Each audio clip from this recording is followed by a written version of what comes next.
এই যে স্কুলে পোলাপানগুলো আর কি, তারা স্কুল যাচ্ছে, সম্ভবত এরা প্রাইমারি স্কুলে পড়ে।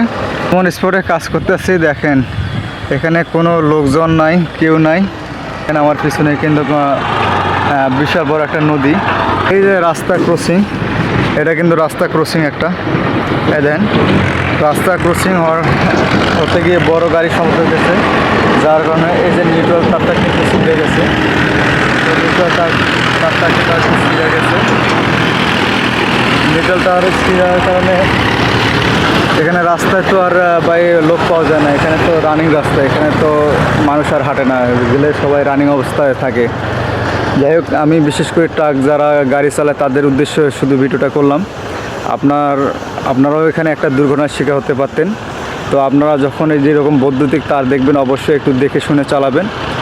এতে আপনারাও নিরাপদ থাকবেন, আমরাও আর কি নিরাপদ থাকবো।